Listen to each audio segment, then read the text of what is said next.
एक दिन मुंबई में एक बहुत बड़ी मीटिंग ऑर्गेनाइज्ड हुई थी इन सन्मुखानंदा। ये बॉम्बे का सबसे बड़ा हॉल है। मुझे पता चला, आप विश्वास करिए, उन दिनों में उस मीटिंग में जाने के लिए फीस तक नहीं थी मेरे पास। बहुत कॉस्टली हॉल है, उनकी कोई गलती नहीं है। मुझे पता था वहां पर फीस रखी जाएगी क्योंकि बहुत कॉस्टली हॉल है, और कुछ उन्होंने फीस रखी थी अंदर आने की।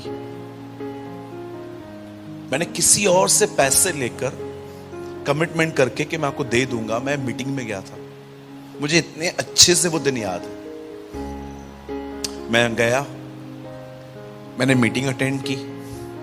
उस मीटिंग अटेंड करने के बाद मैं उस मीटिंग में, उनका प्रचार पूरा होने के बाद, मैं कम से कम 30 मिनट तक रो रहा था वहां पर बैठ के, क्योंकि परमेश्वर ने उस सभा के अंदर मुझे कुछ ऐसी बातें दिखाई मेरे अंदर जो ठीक नहीं थी, गलत थी।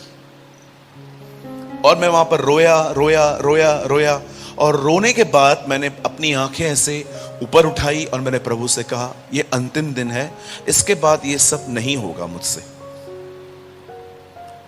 ट्रेन पकड़ के घर आया, बहुत खुश था मैं। I was feeling very fresh, मैं बहुत ताजा महसूस कर रहा था। लेकिन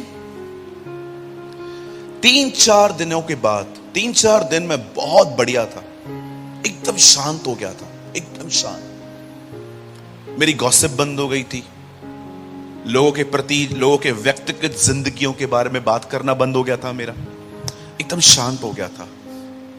लेकिन अचानक कुछ समय बाद मैंने देखा, मैं वापस अपने पुराने जीवन में जा रहा था।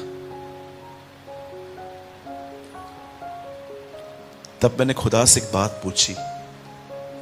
मैंने कहा, प्रभु, मैंने इतना अच्छा वचन सुना, मैंने इतनी अच्छी मीटिंग सुनी, पर अब ऐसा लग रहा है कि बस अब कुछ है ही नहीं वापस। आप जानते हो, बहुत लोग जब सभा अटेंड करते हैं, बड़े एक्साइटमेंट में सभा में जाते हैं, सुनते हैं, समझते हैं, एक्साइटेड होते हैं, पर 3-4 दिन के बाद आप देखिए, दिशा वापस वैसी ही हो जाती है। क्यों? मेरे भाइयों, मेरी बहनों, आज से बहुत साल पहले पतरस ने यीशु के साथ एक कमिटमेंट की थी, वो उसके साथ जाएगा, अगर मरना पड़े तो मर भी जाएगा। लेकिन मैं आपसे पूछना चाहता हूं, उन 12 में से सबसे पहले इनकार करने वाला कौन था? यही पतरस। आप इस एक मीटिंग को सुनने के बाद कितनी भी कमिटमेंट्स करो, कितना भी चिल्लाओ, मैं आपको बोलना चाहता हूं, कुछ नहीं होगा। आपको इस कमरे के बाहर जाने के बाद अपने घरों में जाके परमेश्वर के साथ एक संबंध रखना होगा। वही संबंध सुनी हुई बातों में आपको चलने में सहायता करेगा। अदरवाइज आपके लिए सिर्फ सभाएं हैं। Oh, I'm so excited, Pastor Suraj प्रेमानी is coming.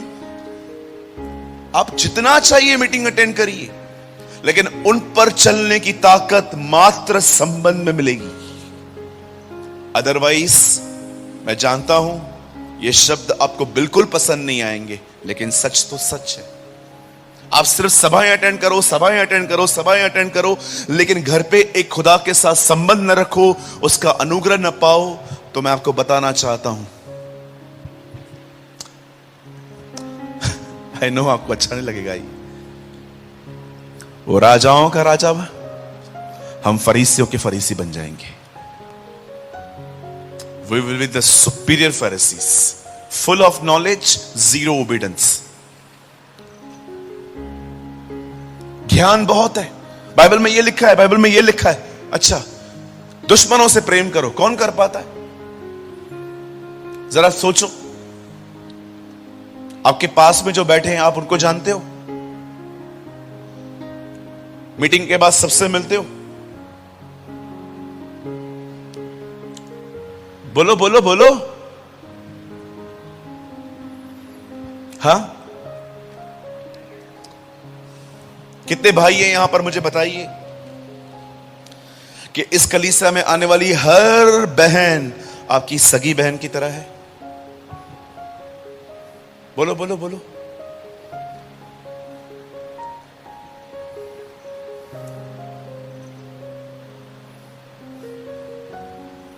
कितने हैं यहां पर भाई कि आपके सामने कोई गलत वीडियो आ जाए, आप उसकी लिंक डिलीट कर देते हो? नहीं चाहिए, क्योंकि प्रभु को पसंद नहीं है। टेल मी।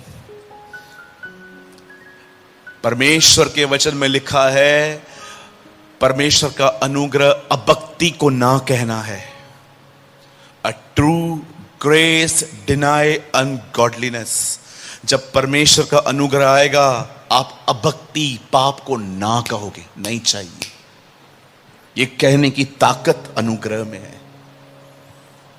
मेरे जवान भाइयों, मेरी बहनों, स्वयं पे भरोसा मत करो।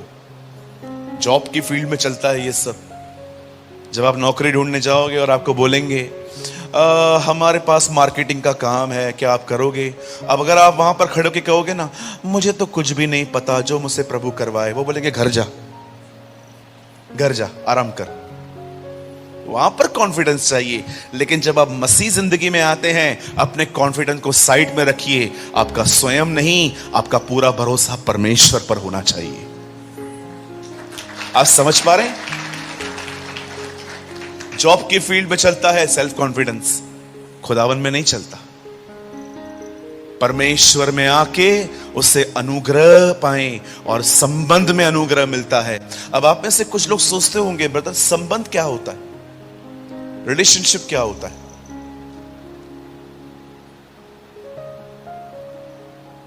आप जानते हैं आप एक व्यक्ति के करीब कैसे आते हैं?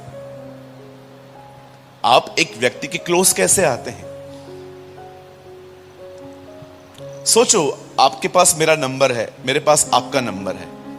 मैं सुबह सुबह आपको लिखता हूं, गुड मॉर्निंग भाई, और आप मुझे रिप्लाई करते हैं, गुड मॉर्निंग पास्टर। और भाई कैसा है तू? ब्रदर मैं बहुत अच्छा हूं, घर में सब ठीक है?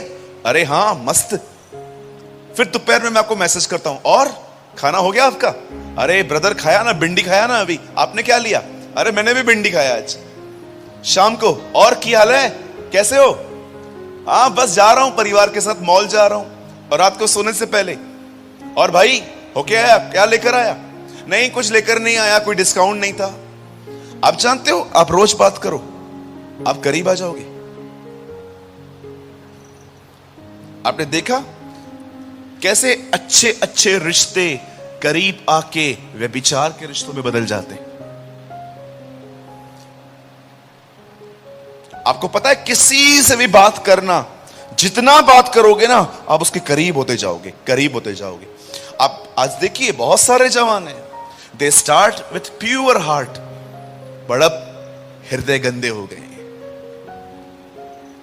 याद रखिए, किसी से भी संबंध रखना एक चीज पर निर्धारित करता है, सहभागिता। आप कितनी बातचीत करते हैं, आप कितना बोलते हैं। क्यों दानियल दिन में 3 बार समय निकाल के अपनी कोठरी में दुआ करता था? याद रखिए, यह मात्र दुआ नहीं है, वो व्यक्ति अपने संबंध को मेंटेन करता था।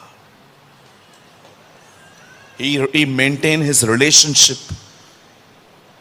आप यीशु को देखिए, जंगलों में दुआएं करता था, नालों के पास में बैठ के दुआएं करता था, पहाड़ों पे दुआएं करता था, चलते चलते दुआ करता था, पहाड़ी उपदेशों में दुआ करना सिखाता था। क्या आपने यीशु को देखा? वो कितना ज्यादा दुआ करने वाला व्यक्ति था। इनके लिए सिर्फ दुआ रिलीजियस दुआ नहीं थी, आधा घंटा बैठ के बस अपनी ड्यूटी पूरी करना है। ये सच में परमेश्वर से प्रेम करने वाले लोग थे और हर दिन अपना संबंध मेंटेन करते थे।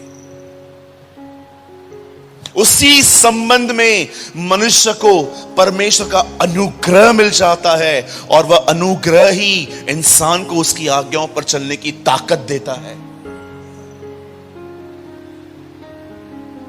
मैं कभी कभी सोचता हूं, प्रभु 3 बार एक व्यक्ति कोठरी में जाता है, दुआएं करता है, ऐसा क्या है दुआओं में? जब दानियल सिंहों की मान में जा रहा था, आपको पता है उसकी उम्र कितनी थी?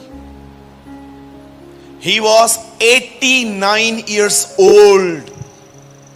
वो 89 years का था। 18 साल में वो बेबीलोन पहुंचा था। ये बेबीलोन का इतिहास है। 70 साल के बाद राजा आता था, सरकार बदलती थी वहां की। और देखिए, जिस समय वो आया उस समय नबूकनेस्सर था, लेकिन जब उस सिंहों की मांग में जा रहा था तब उस समय दूसरा राजा था। He was 89 years old man. आप बिलीव कर सकते हैं? 90 साल का बूढ़ा हर दिन में 3 बार दुआ करने जाता था। सेम अभिषेक, वही हुजूरी उसके साथ थी। जवानों के ऊपर भी आज ऐसा अभिषेक नहीं होता जो उस एक बूढ़े व्यक्ति के ऊपर था। आज अपने आप से पूछिए, क्या आपका प्रभु के साथ एक संबंध है? Ask yourself.